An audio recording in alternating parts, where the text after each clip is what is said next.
Hello friends, if you're new, welcome to my channel. Thank you for stopping by and I hope you enjoy it. For my fans and subscribers, welcome back. Thank you for the patronage. Almost up to 1,000. Keep them coming. Today I'm going to be talking about dating Nazareth.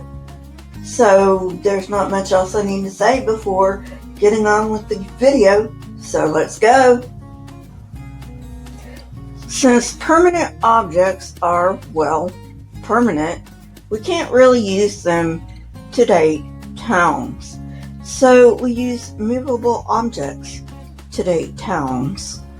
And if we find one thing that belongs to one era, we might consider that to be out of the ordinary. In the Nazareth literature, there are claims of a village in Hellenistic or Roman times at the turn of the century. However, these claims rest solely on Roman evidence that has been backdated to the supposed time of Jesus. No evidence must be dated to that time. Some structures can be used in more than one era. Just to reiterate, this longevity has allowed these structures to be dated to that time simply because it is impossible to prove that they didn't exist at this time, especially in the absence of stratigraphic methodology. So, how do we date Nazareth? By the movable objects associated with the structures. In all but two cases of stone vessels, all movable objects post-date the turn of the century. Concerning the two stone vessels, the earliest possible date is the turn of the era. Passages within the secondary literature that make a case for a village at this time rely on evidence that was dismissed in previous episodes. These are an agricultural village, grottos, silos, cisterns, presses, and millstones. Pottery from the Roman period. Grottos adapted for domestic use. 18 cooking tombs. Pottery from 2 coke tombs dating from the 1st to the 3rd or 4th centuries.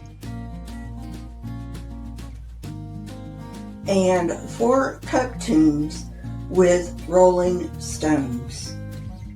Coke as in K-O-K-H, not as in C-O-K-E. Just thought I'd mention that.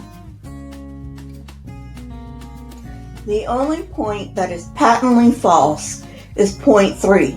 Grottos were not adapted to domestic use, but for agricultural use.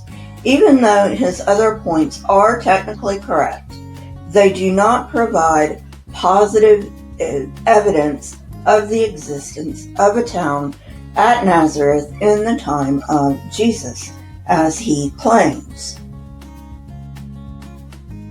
In fact, a careful reading of the above actually shows that all of Finnegan's points are entirely compatible with later Roman times.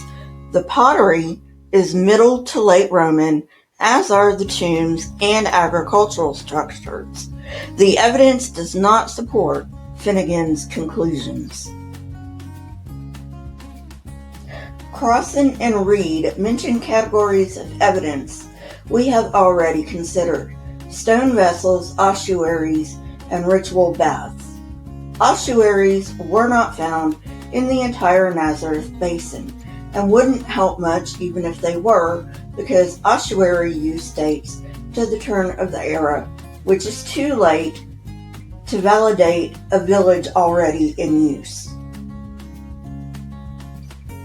While the stone vessels could be dated to the turn of the era, they remained in use for a long time, which is consistent with a post-70 beginning for the village. But what of the ritual baths?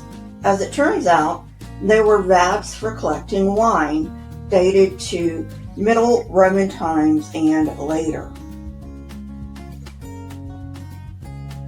Crossan and Reed also argue that numerous settlements appear across Galilee with Hasmonean coins in their foundation. The Hasmoneans reigned from Jerusalem from 134 BCE to 63 BCE. While Hasmonean coins have been found in Galilee, they have not been found in the foundations of Nazareth. In fact, the earliest coin in the entire Nazareth basin dates from the late Roman period, which is the mid-4th century CE. Crossan and Reed also state that, quote, pottery forms and types at Nazareth were similar to those in Judea, end quote. Okay, but they don't have any chronological reference. The fact is that this pottery can be dated to the Middle Roman period and later, not before. Let's go back to the stone vessels, because Reed considers this compelling evidence. First, he cites, quote-unquote, 4 stone vessels. This is faulty data because further analysis has shown that the 4 vessels are actually 4 fragments of 2 vessels, the vessels being a stone jar and a stone goblet. In that same paragraph, Reed also states that use of stone vessels died out in the 1st century, which is false. According to specialists, handmade stone vessels continued to be produced and used well into the 2nd century CE. This is not just mere consensus. It is unanimous. So the presence of stone vessels in Middle Roman fill is entirely compatible with Nazareth dating to after 70 CE, that is, the Middle Roman times, and contrary to Reed, does not even suggest that the site was in use in earlier periods. Aside from these things, we have other things to consider. For instance, where did the Nazarenes try to throw Jesus off a cliff? While some are honest, citing, quote, unsurmountable topographical difficulties, end quote, others would have you believe the site is 350 meters north. This would be on the flank of Nebi Sa'in, I guess is how you pronounce that name. There is a church there at this time. The picture you are looking at is not Nebi Sa'in because I could not find a picture of Nebi Sa'in. I do believe the picture you are looking at is a picture of Nazareth in the present time. However, today the event is memorialized over 2 kilometers south of the basin at Jebel Kavza. These are, of course, based on scripture and not archaeology.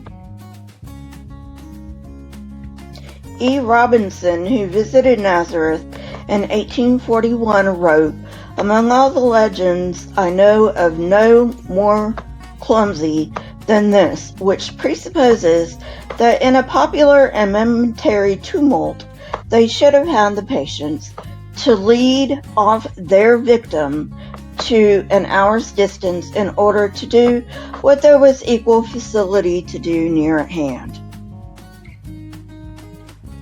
Theologians, with scripture as their only guide, assume that Nazareth existed from Hellenistic times through the 1st century CE. Most, having not given the matter much thought, prefer to defer to the reputed experts who, as we have seen, have been less than honest. However, the evidence from the ground The archeology tells a very different story that contradicts these ancient writings. Not one single artifact at Nazareth can be dated with certainty before 100 CE. Therefore, the earliest dates that we know for certain that people reappeared in the Nazareth basin are between the two Jewish revolts. Well, friends, now you know where the evidence really points. I hope you enjoyed this. If you did, hit that like button, press the subscribe button, and if you want to know when I come out with new videos, click the bell next to the subscribe button. My Twitter, Discord, email, and PayPal links are in the description, along with the source that I used for this video. Also, please leave comments in the comment section. Not only do I love hearing from you, but it also triggers the YouTube algorithm. If you have any constructive criticism for me, leave that down there as well. Keep learning and searching for truth. Here are a few videos from my library. If you have not watched them yet, go ahead and watch them and tell me what you think. Until next time, friends, goodbye.